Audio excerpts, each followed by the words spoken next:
Hello and welcome, adventurers. I'm Mary, and in this video, I'll be going over the history and story of Haukke Manor.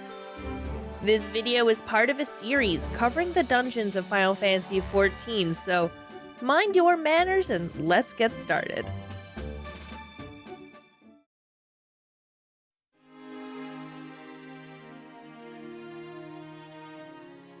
Haukke Manor was originally used by the Seed Seers of Gridania as a place of meditation and spiritual reflection.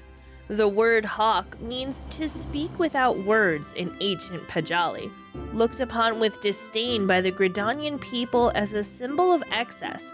The manor was eventually sold to Lady Amandine of House Dartencourt.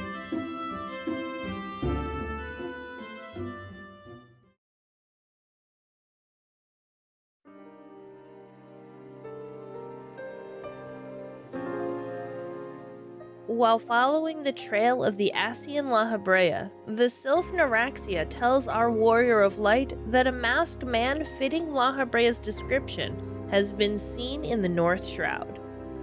When we arrive in Falgord Float, we meet a trio of miners named Medrod, Aideen, and Ivaro. Medrod is visibly shaken by something. After calming him down, he recounts the gruesome sight of a masked man dressed in all black, a giant flying eyeball, and the mangled corpse of a woman.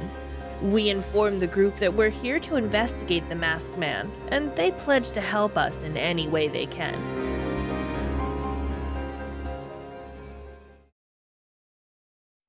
There seems to have been a number of murders recently in the Black Shroud. All the victims have been beautiful young women with their faces torn to shreds. After dispelling some local rumors, our investigation points to the masked man and his multiple void scent as the most likely culprit. Our miner friends decide this is better handled by an expert like you, and points you in the direction of where Ivaro saw the second gazer. Upon arrival, we discover a floating eye and the corpse of a young woman. We bear the corpse to the nearby Serpent Reaver outpost and inform the sergeant on duty, Aethelmare. Aethelmare discovers a button on the corpse with a white lily motif. He says the other victims had the same button and implores us to travel to Gridania to see what we can find out about this mysterious sigil. After questioning some locals, we come across a dapper older gentleman outside of the prestigious Gentry's ward.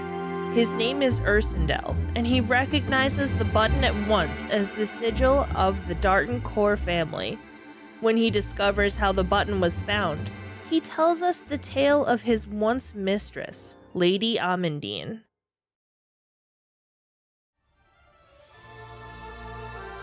Lady Amandine was beautiful within and without, but the calamity left her with terrible facial scars. She isolated herself within Haukke Manor until masked men began to visit her and taught her how to perform the rites of rejuvenation. What started off as innocent beauty treatments culminated in the brutal murder and mutilation of her maidservant. Ursendel was tasked to dispose of the body, but couldn't bring himself to return to the manor. He begs us to venture inside Haukke Manor and put his mistress out of her misery.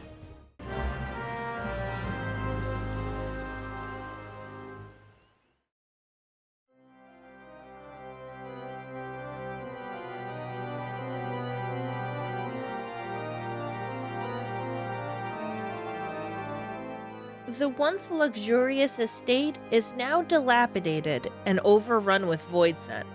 The manor's lighting was given a warmer hue in patch 6.1, and the lanterns cast more light than the previous version. It gives the dungeon a more creepy vibe rather than the dark, musty feel of pre-6.1. Our progress is halted by a sealed barrier blocking the stairs to the second level, causing us to take a more scenic route. Tiny keys are needed to open locked doors to either continue or obtain more loot, and they're conveniently scattered on the floor throughout the manor. Another 6.1 change is seen right before the first boss room. Instead of a maidservant guarding the alcove, there's now a manor sentry.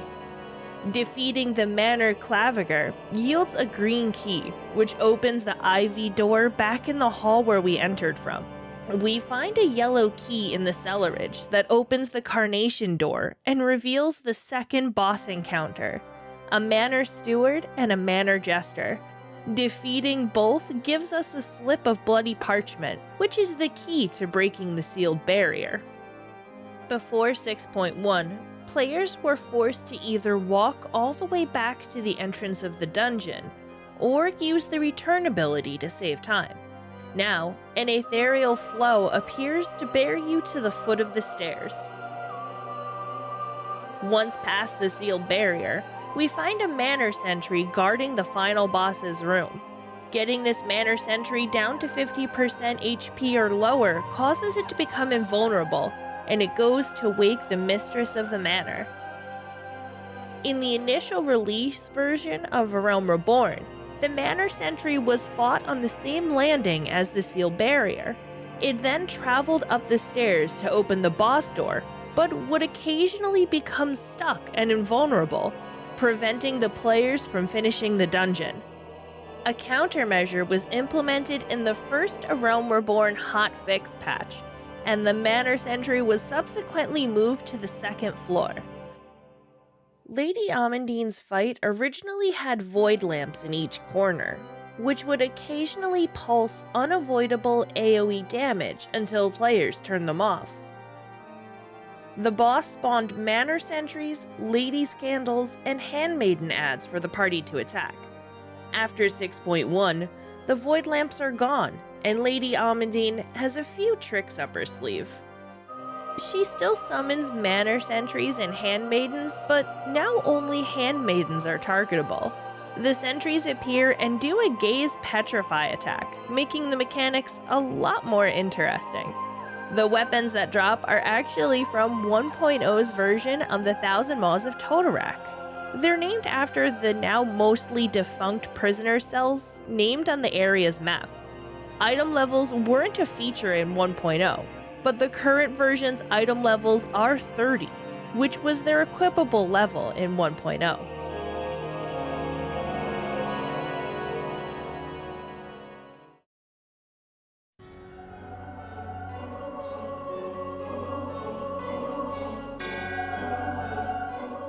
After defeating Lady Amandine, two black-masked Asians appear. They serve La Habrea and had been tasked by their master to test the Warrior of Light's strength.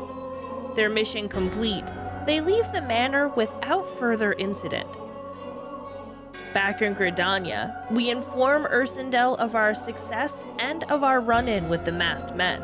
While there's no way to tell if this duo is the same who started Lady Amandine down her dark path, Ursendel agrees that they are from the same group.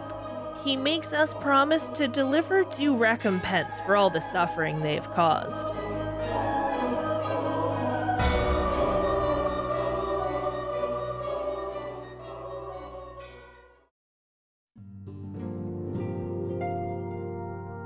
We fill Minfilia in on our findings, and she decides to alert the three nations to the presence of the Asians.